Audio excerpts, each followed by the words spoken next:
बेहतरीन drama serial दिल नादान के इस एपिसोड में आप देखेंगे कि नायाब जो है अपनी दादी से कहती है और उसको हौसला देती है कि दादी ऐसी कोई बात नहीं, मैं अपने घर में बहुत खुश हूँ। बस वो जज्बाती बात थी उसकी और आपको भी ये बात को समझना चाहिए, वरना ऐसी वैसी कोई भी बात नहीं। आप बिल्कुल भी परेशान मत होइएगा मेरी तरफ से।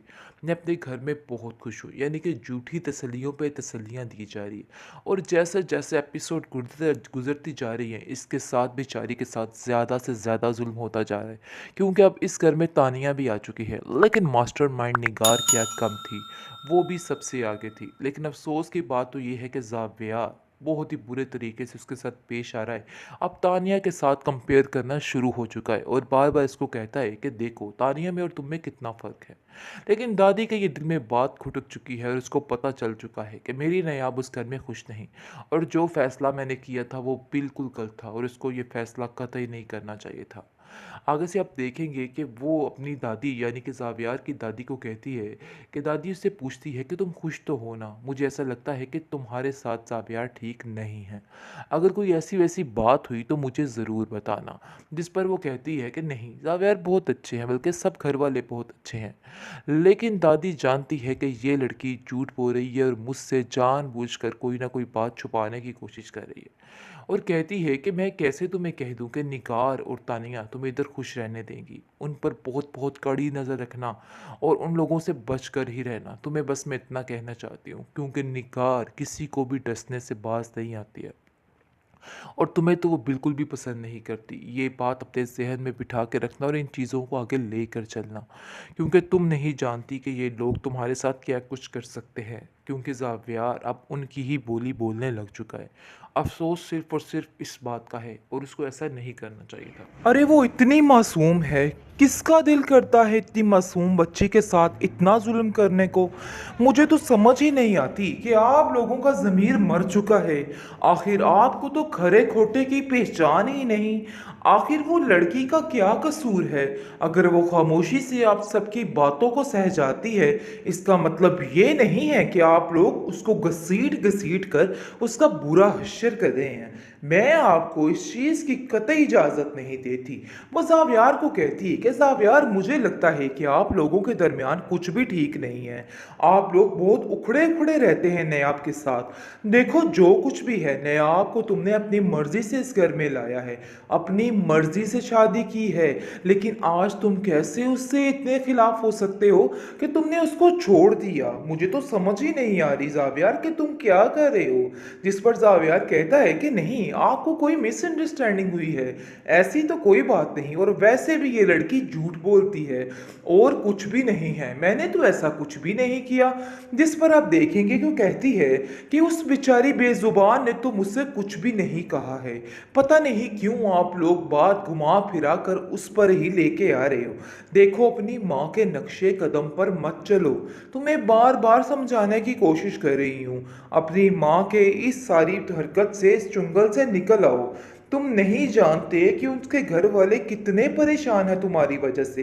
तुम्हें क्यों समझ नहीं आ रही ज़ावियार? ज़ावियार कहता है कि आप फिक्र मत करें, सब ठीक हो जाएगा। जो कुछ हो रहा है सरासर गलत कह रही हैं आप, ऐसा कुछ भी नहीं है। मैंने तो ऐसा कुछ भी नहीं किया। फिर मुझ पर इतने इतने बड़े इल्ज़ामात किस चीज़ के लगाए जा रहे हैं? मुझे तो कुछ समझ नहीं आ रही है। जिस पर आप देखेंगे कि वो कहती है कि नहीं, इल्ज़ामात नहीं है ज़ावियार, मैं तो तुम्हें समझाने की कोशिश कर रही हूँ सिर्फ। अपने आप को बदलो और नायाब को समझने की कोशिश करो। अरे तुम ही हो जो उसको समझोगे और तुम ही हो जो उसको इस घर में लेके आए हो। लेकिन शायद तुम्हें इस चीज़ का अंदाज़ा नहीं हो रहा और तुम्हें लग रहा है कि वो भी गलत है। देखो, ऐसा नहीं है ज़ावियार, अपने आप को बदलने की कोशिश करो। लेकिन दूसरी तरफ तानिया ऐसे ऐसे जाल बिछा रही है कि इन सब चीज़ों से निकलना बहुत मुश्किल होता जा रहा है। जुनैद कहता है कि आखिर तुम्हारा मसला क्या है? अपनी मर्जी के साथ तुमने मुझसे शादी की, लेकिन अब ऐसा क्या हो गया कि तुम्हें मेरी हर बात बुरी लगने लग गई? तुम्हें मुझ में कोई भी खूबी नजर नहीं आती है?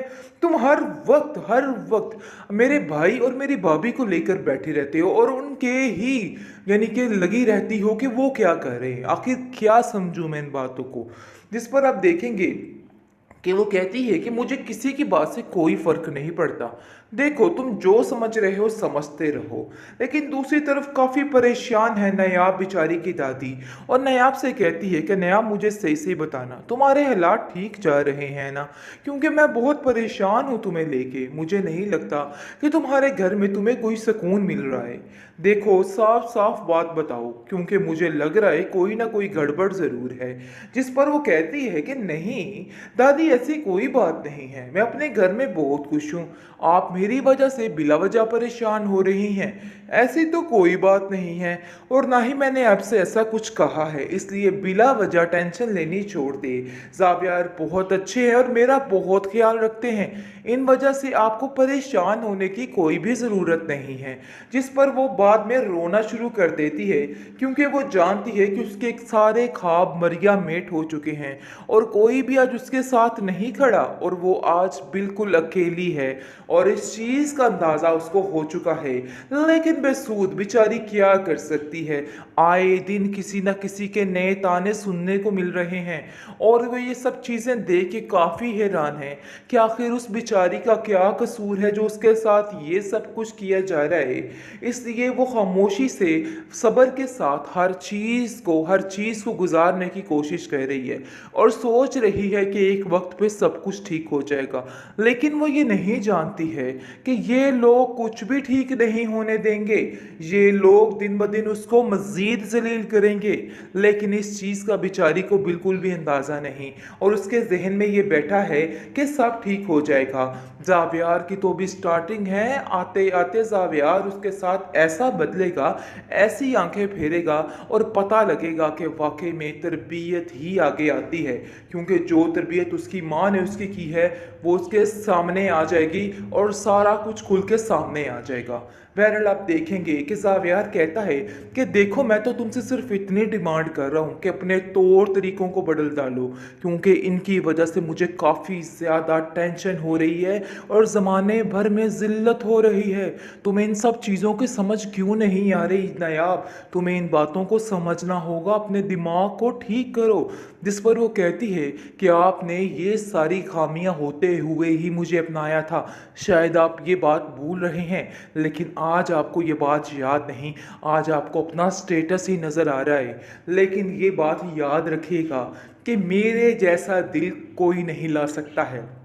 यानी कि वो अब जाकर ये बात बोलना शुरू हो रही है कि आपको मेरे साथ ऐसा नहीं करना चाहिए था। लेकिन फिर उसको इस बात का अंदाज़ा होता है कि यहाँ पर कुछ भी बोलने का फ़ायदा नहीं है, कुछ भी हासिल नहीं होता सवाए ज़िल्लत और रुसवाई के। इसलिए बेचारी खामोशी से अपने वक्त को गुजारने की कोशिश में लगी हुई है।